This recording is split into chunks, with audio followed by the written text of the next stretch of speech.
Comenzamos la última parte del programa de Derechos Fundamentales o Garantías Jurisdiccionales analizando todo lo relativo a los derechos económicos, sociales y culturales.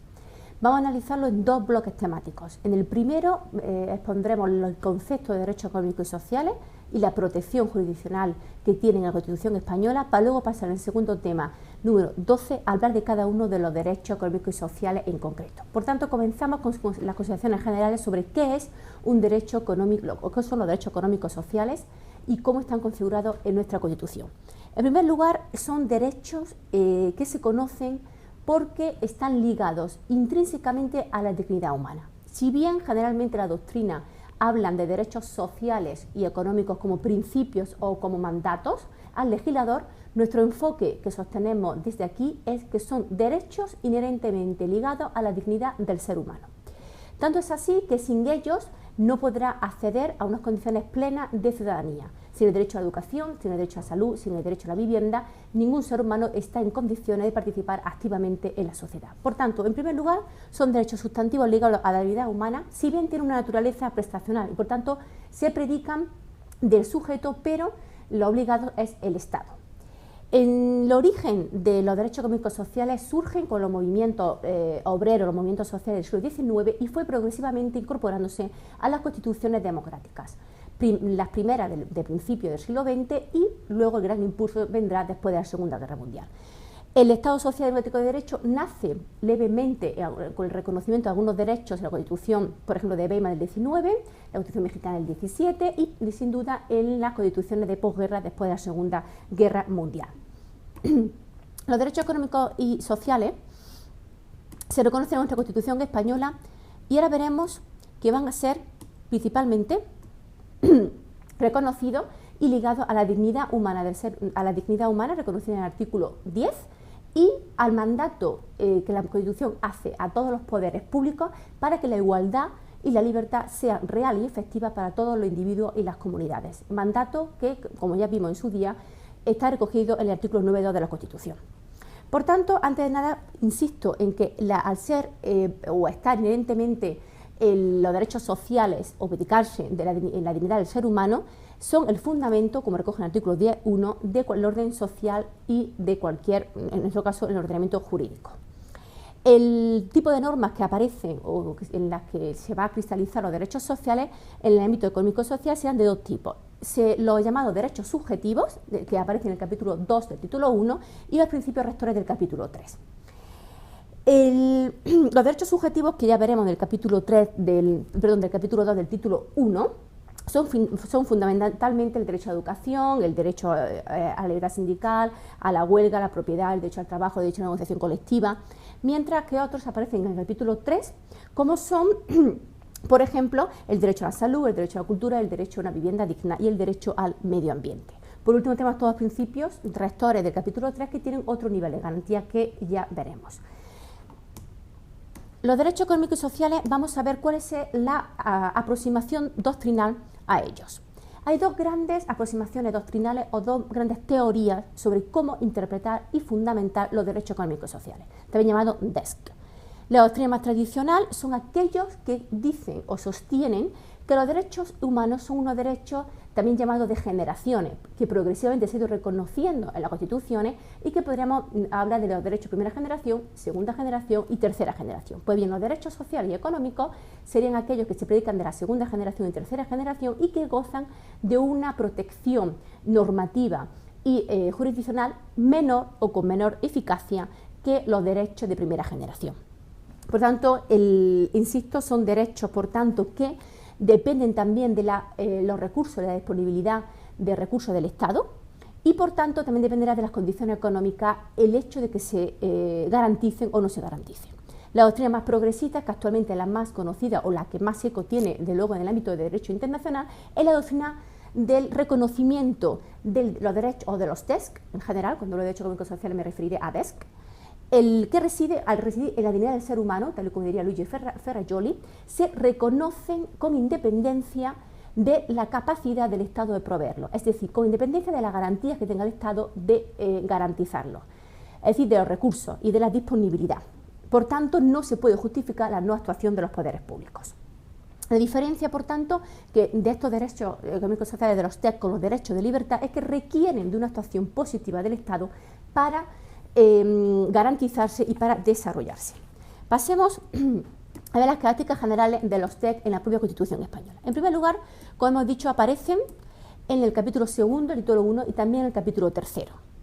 En el capítulo segundo tenemos los derechos de carácter económico, que son los derechos de propiedad, en el artículo 33, y el derecho a la libertad de empresa del artículo 38. También están los derechos de carácter social, el derecho a la educación del artículo 27, la libertad sindical del artículo 28, 1, 28 el derecho de huelga, el derecho al trabajo del 35 y la negociación colectiva del 37.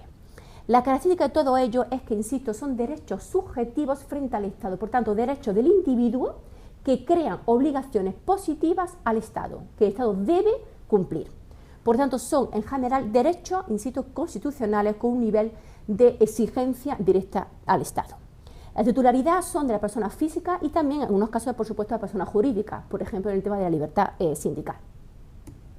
Más características generales de los TEC son que tienen una posición peculiar. ¿Por qué digo peculiar en el ordenamiento jurídico? Pues bien, porque requiere, insisto, el carácter de prestación, la labor activa del Estado. Esta labor activa se concreta en obligaciones de todos los poderes públicos, son exigibles ante los tribunales, veremos cuáles sí y cuáles no, y estas obligaciones serían obligaciones de hacer como obligaciones de no hacer. Son parecidas a las obligaciones que el Comité de Derechos Humanos, en el Comentario General número 3, año 90, la sintetizó de la siguiente manera: obligaciones de hacer, obligaciones de respetar y obligaciones de respetar, obligaciones de proteger y obligaciones de cumplir. Todas ellas obligaciones exigibles a cualquier Estado, con independencia, insisto, de la cantidad o no de recursos, es decir, tendrá que ser proporcional a la cantidad de recursos.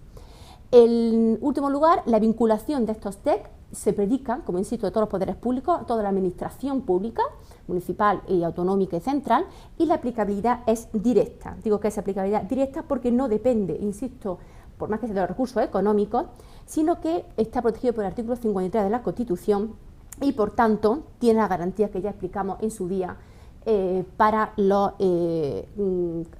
derechos de la sección del capítulo 2. El Estado Social Autonómico es un pivote fundamental para el desarrollo de los TEC.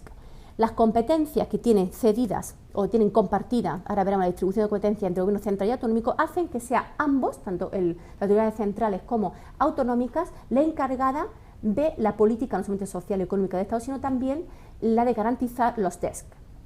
Por un lado, tenemos que decir que la distribución de competencias viene recogida en el 148-141 de la Constitución Española, y esa distribución de competencias tenemos, por un lado, que las características básicas han sido definidas por las autoridades centrales o la Administración central, mientras que las autoridades o las administraciones autonómicas han desarrollado muchos contenidos, muchos DESC, tanto en materia de vivienda, de educación, de salud, etc. Y solamente hace falta ver los estatutos de autonomía para comprobar qué depende de qué comunidad autónoma va a tener mayor o menor garantía de tipo de derechos. Por ejemplo, el Estatuto de Autonomía de Cataluña prevé en su estatuto garantías institucionales, normativas y jurisdiccionales para los DESC, mientras, por ejemplo, el Estatuto de Valencia pues no lo prevé, simplemente vinculan, su mención es que vinculan en general a todos los poderes públicos. Los principios rectores de la política social y económica vienen recogidos en el capítulo 3 de la Constitución Española. Y en principio vamos a ver cuál sería su configuración constitucional. En primer lugar, en la protección judicial se dice de los principios que tienen menor intensidad. ¿Por qué? Porque no está sometida a las mismas garantías de los llamados derechos fundamentalísimos del artículo 53. Tiene un mandato, son más que derechos subjetivos, son mandatos de obligado cumplimiento para los poderes públicos, por eso se llama principios rectores, y vincula a todas ellas, en principio dependiendo de la conformación social y económica del momento. No gozan, por supuesto, de la protección preferente, que gozan, como dijimos, los derechos fundamentales del capítulo primero, y los destinatarios son todos los poderes públicos, tal y como viene establecido en el artículo 53.2. Cuando digo que no goza de protección preferente, quiere decir, como ya a esta altura sabemos, que no tiene la rigidez constitucional que prevé el artículo 168 de la Constitución, no tiene reserva de ley orgánica ni procedimiento preferente y sumario. Brevemente, no iríamos sobre cada uno de los principios rectores, pero sí quisiera simplemente mencionar temáticamente cuáles son los principales. En primer lugar, los principios rectores van a estar formulados en relación con las siguientes áreas temáticas: la protección a la familia y la protección de los hijos, que aparece en el artículo 39. También el principio rector a garantía de las condiciones mínimas de existencia, por ejemplo, se regula el artículo 41 la seguridad social, en la salud pública se habla de ella en el artículo 23, o el derecho a acceso a la cultura en el artículo 43.2.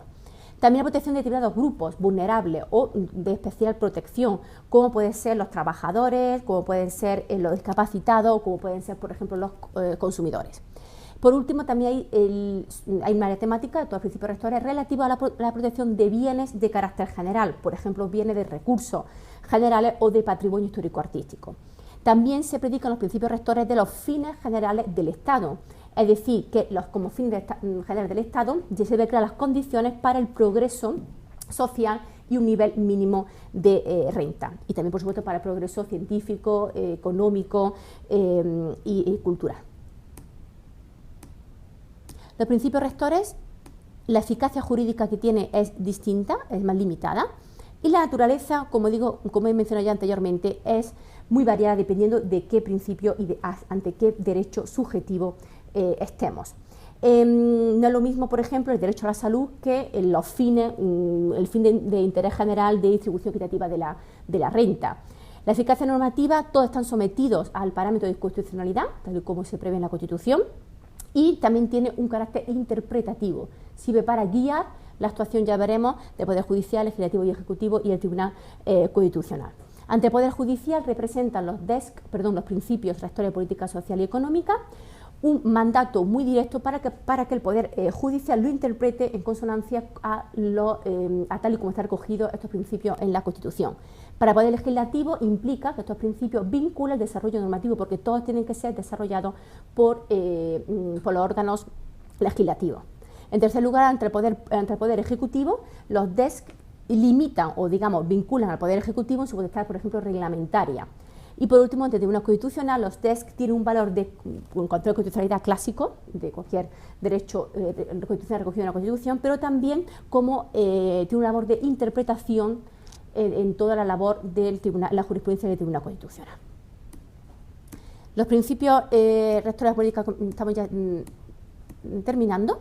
Simplemente mencionar que tal y como está exigido que se deben desarrollarse por ley, hay quien lo ha visto con una débil exigibilidad jurídica, es decir, que como no tiene una concreción jurídica exacta o le hace falta esa concreción jurídica, no tiene la aplicabilidad directa.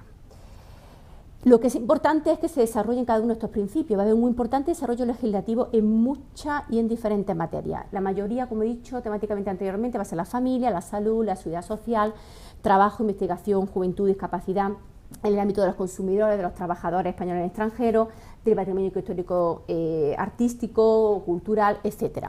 Por tanto, concluimos señalando que los DESC y los principios rectores de la política social y económica, si bien ocupan diferente ubicación en la Constitución española, algunos en el capítulo 2 y otros en el capítulo 3, son exigibles y, de conformidad con el derecho internacional, son exigibles y de eficacia normativa también directa. Muchas gracias.